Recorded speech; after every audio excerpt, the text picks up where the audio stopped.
Welcome to electronicsforyou.com's DIY project videos. This video is a proof of concept of the DIY project design of interrupt-based matrix keypad embedded C driver for a microcontroller, which is published on electronicsforyou.com. You will get to see the project working in action.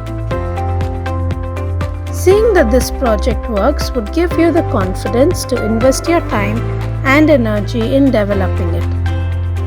Let me explain key parts of the project that you will learn more about while working on it. Let's start.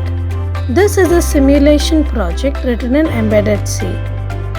This project exhibits interrupt features using one microcontroller.